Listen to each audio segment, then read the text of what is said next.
The 39 most absurd lines from Donald Trump's off-the-rails coronavirus press briefing.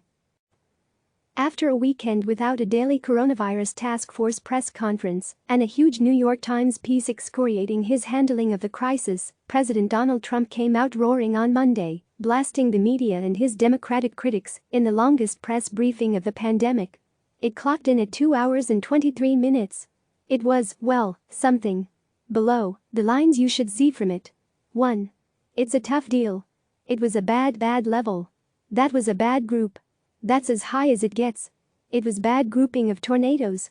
Something incredible, the power. The President of the United States on devastating tornadoes that ripped through the South. That was a bad group.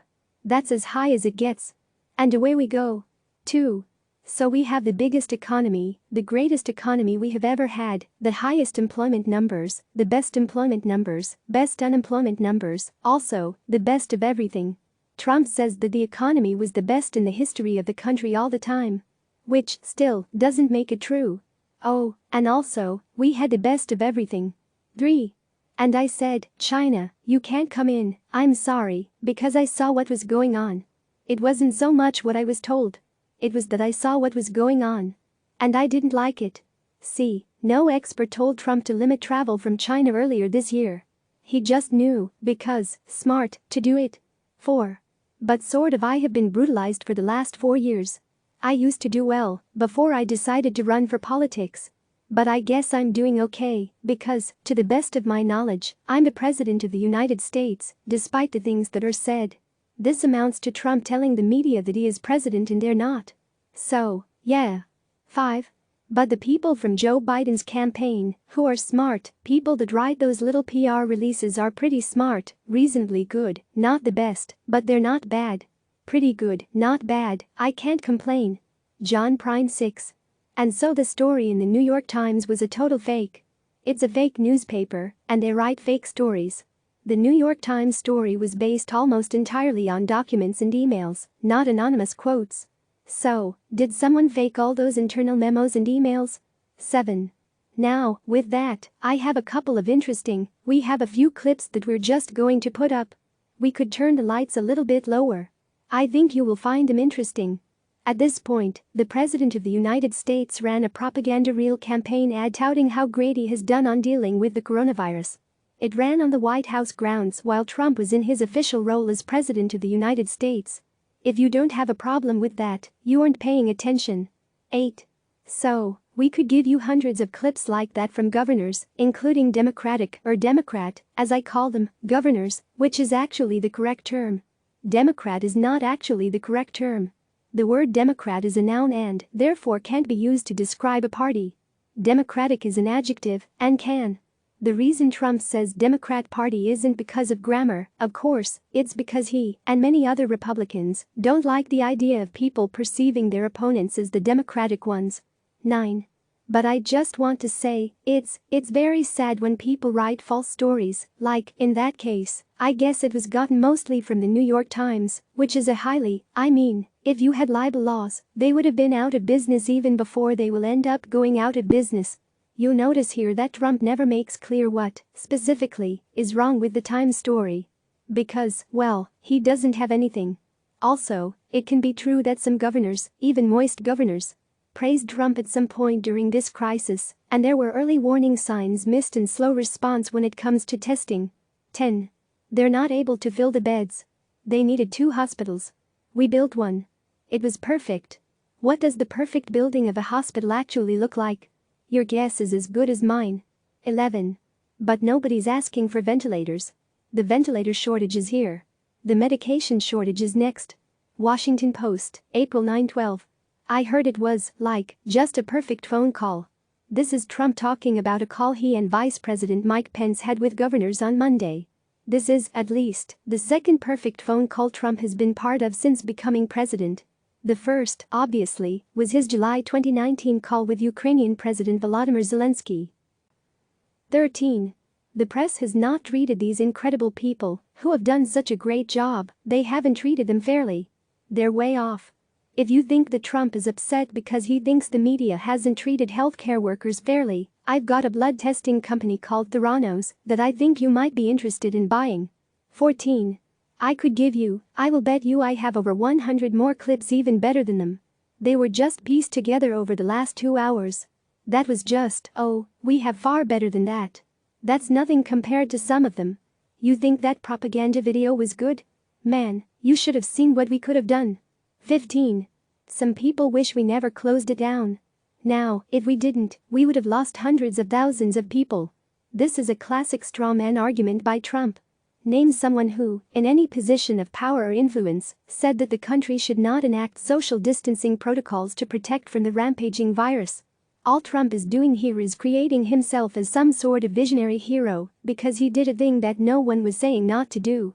Yes, it is true that millions of people could have been infected or even died if the federal and states governments had not acted.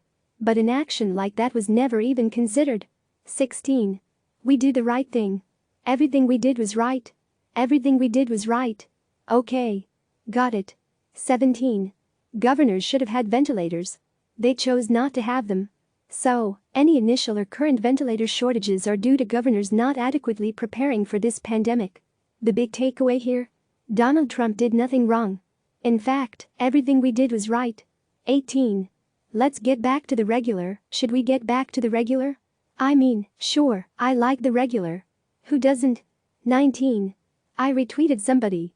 I don't know. Honestly, same. 20. Yes, I notice everything. Gets out calculator, presses series of buttons. Yeah, chief, his story checks out. 21. Not everybody's happy with everybody. Not everybody's happy with everybody. The Crystal is a story. 22.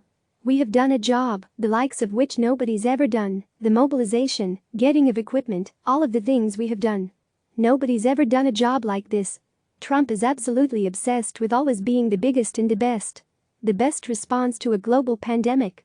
The biggest hurricanes. The highest tornadoes. 23.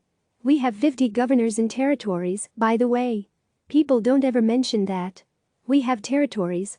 We have 50 governors and territories. People don't mention that we have a governor for every state? Really? It feels like people do mention that. 24. I don't mind controversy. I think controversy is a good thing, not a bad thing. This is a real insight into who Trump actually is. A provocateur. He has been his entire life. He loves controversy because it means publicity. And failure for Trump isn't bad press, it's no press. 25. There are a lot of people that would have said, let's ride it out. Again, I ask, who in any sort of prominent medical or political position was saying that federal and state government should do nothing to deal with the spread of the coronavirus? 26. You're so disgraceful. It's so disgraceful, the way you said that. What horrible thing did a reporter say to elicit such a reaction from Trump? What did you do with that time that you bought? The argument is that you bought yourself some time, and you didn't use it to prepare hospitals, you didn't use it to ramp up testing. Right now, nearly 20 million people are unemployed. Tens of thousands of Americans are dead. Those, last time I checked, are facts. 27. We have done this right. And we really have done this right. Everything we did was right. 28. We're going to tell you about other things that we have done right. Let me tell you again how great I am. 29. We have millions of doses that we bought, and many people are using it all over the country. And just recently a friend of mine told me he got better because of the use of that drug. So who knows? I feel like this is obvious, but I'll say it anyway. It is deeply irresponsible for the president to tout hydroxychloroquine's ability to effectively treat coronavirus because a friend took it and got better. That's anecdotal, not statistical analysis. But, who knows? 30. I've been having many discussions with my team and top experts, and we're very close to completing a plan to open our country, hopefully even ahead of schedule. This would mean that Trump would reopen the country before May 1. Virtually every infectious disease expert has suggested doing so would lead to a second bump in coronavirus cases nationally. 31. Let me just say, very simply, I will put it very simply, the President of the United States has the authority to do what the President has the authority to do, which is very powerful. The President of the United States calls the shots. So, here's the thing. There's a thing called the Constitution. Pretty important document. And in there's a whole separation of powers thing and, well, the 10th Amendment. The powers not delegated to the United States by the Constitution, nor prohibited by it to the states, are reserved to the states respectively, or to the people. 32. But no, governors can't do anything without the approval of the President of the United States. Simply not true. 33. When somebody is the President of the United States, the authority is total. And that's the way it's got to be. This statement should terrify every single person in this country. 34. The authority of the President of the United States having to do with the subject we're talking about is total. It just isn't. Trump cannot rescind executive orders made by governors in states related to school closures or stay-at-home orders. Also, isn't Trump a Republican? And didn't Republicans build their party on a limited federal government and expansive state governments? Doesn't anyone notice this? I feel like I'm taking crazy pills. 35. I think I took my own advice on the ban. I don't know. I am absolutely going to start saying, I think I took my own advice when someone asks me how I arrived at a decision. 36. What we inherited from the previous administration was totally broken, which somebody should eventually say. Not only were the cupboards bare, as I say, but we inherited broken testing, now we have great testing. To be clear, coronavirus is an entirely new disease for humans. So it is literally impossible for the last administration to have had tests for it, broken or otherwise. 37. We're going to write up papers on this. It's not going to be necessary because the governors need us, one way or the other. Because ultimately it comes with the federal government. There, in fact, have already been papers written up on why the president doesn't have total authority. It's called the Constitution. And, specifically, the 10th Amendment. 38. We've been ripped off by everybody. And we have, this country, for so many years has been ripped off by everybody, whether it's a World Health or World Trade. They're like, I call them, they're Bobbsey twins. The Bobbsey twins, two set of twins, actually, are fictional characters who were first featured in a novel entitled The Bobbsey Twins, or Merry Days Indoors and Out. It came out in 1904. 39. You're going to see. I don't want to tell you now, but right now, we have a very strong indication that we know pretty much, we have some good ideas. We know pretty much. Yeah, this feels like a good place to end. Click subscribe to receive the latest news.